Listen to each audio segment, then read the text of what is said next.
Hər kəsə salam. Deməli, bir çox şagirdin çətinlik çəkdiyi natural bölən məsələlərinə aid bir neçə nümunənin izahını verəcəm. Əvvəlcə baxaq. 180 ədədinin natural bölənlərinin sayını hesablayaq. Bunun üçün biz 180 ədədini sadə vurğulara ayırmalıyıq. 2-yə bölürük 90, 2-yə bölürük 45, 3-ə bölürük 15, 3-ə bölürük 5, 5-i də 5-ə bölürük 1. Daha sonra bu 180 ədədini sadə vurğuların qüvvəti şəklində yazırıq. 2-dən 2 dənədir, olacaq 2 üstü 2. Vurulsun 3-dən 2 dənədir, 3 üstü 2. 5-dən də 1 dənədir, olacaq 5 üstü 1.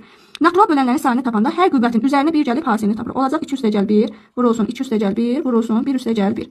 Bərabərdir 3 vurulsun 3 vurulsun 2. Bərabər olur 18-ə. Deməli, 180 ədədinin 18 dənə natural böləni var. Baxaq tək natural bölənlərin sayına. Bunun üçün də biz 180 ədədini sadə vurğulara ayırmalıyıq. Biz artıq sadə vurğulara ayırmışıq. Deməli, bu şəkildədir. 2 üstə 2 vurulsun 3 üstə 2 vurulsun 5 üstə 1. Tək ədəd necə alınır? Yəni biz təkə vuranda biz tək ədəd alırıq. Bunun üçün deməli, buradan biz 2 üstü 2-ni silməliyik. Çünki yerdə təkrar qalmalıdır ki, təkə vuranda tək ədəd alınsın. Deməli, biz 3 üstü 2 vurulsun 5 üstü 1 ədədinin bölənlərinin sayını tapsaq, elə 180 ədədinin tək natural bölənlərinin sayını tapmış oluruq. Əvvəlki qaydada hər qüvvətin üzərinə 1 gəlib hasilini tapırıq. Olacaq 2 üstə 1 vurulsun 1 üstə 1. Olacaq 3 vurulsun 2 bərabərdir 6. Deməli, 6 dənə də tək natural böləni var. Baxaq cüt natural bölənlərin sayına. Biz əvvəl tapmışıq. 180 ədədinin 18 dənə natural böləni var. Bunlardan 6 dənəsi təkdir. Onda 18 minus 6 dənəsi də, yəni 12 dənəsi də cüt olacaq. Deməli, cüt natural bölənlərin sayı olur 12. Baxaq sadə bölənlərin sayına. Sadə bölənlərin sayını necə tapırıq? Sadə vurğulara ayırmışıq. Yəni bu şəkildədir. 2 üstə 2 vurulsun 3 üstə 2 vurulsun 5 üstə 1. Sadə bölənlərin sayı elə müxtəlif sadə vurğuların sayına bərabərdir. Yəni sadə bölənlər olacaq 2, 3, 5. Sayı isə 3 dənədir. Yəni 3 dənə sadə böləni var.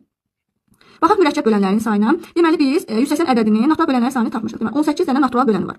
Bu 18 dənə natural bölənlərin içərisində sadə bölənlərin sayını çıxmalıyıq ki, yerdə mürəkkəb bölənlər qalsın. Bir də burada əsas diqqət etməliyik ki, baxın 1 nə sadədir, nə də mürəkkəb. 180 ədədinin bölənidir. Amma 1 nə sadədir, nə də mürəkkəb. Bura yazaq, nə də mürəkkəb.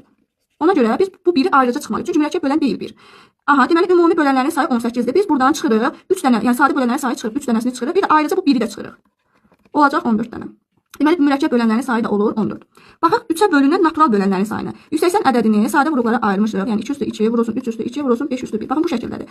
3-ə bölünən natural bölənlərin sayını tapmalıyıq. 3-ə bölünməsi üçün deməli o ədədin vurğu hökmən bir 3 olmalıdır. 3 vurğu olmalıdır ki, orada 3-ə bölünsün. İndi baxaq, biz natural bölənlərin sayını tapdıq. 18 dənə natural böləni var. Biz burada 3-ə bölünməyənləri tapsaq, sonra ümumidən həmin sayı çıxanda 3-ə bölünənləri tapmış olar. Deməli baxın, mən buradan 3 vurğunu silirəm. 3 vurğunu silsəm, yerdə qalanlar 2 üstə 2 vurulsun 5 üstə 1 ədədini natural bölənlərin sayını tapsam, bu 3-ə bölünməyəcək. Yəni 3-ə bölünməyənlərdir. Əvvəlki qaydada tapırıq. Hər qüvvətin üzərinə 1 gəlirik. Olacaq 2 üstə 1 vurulsun 1 üstə 1.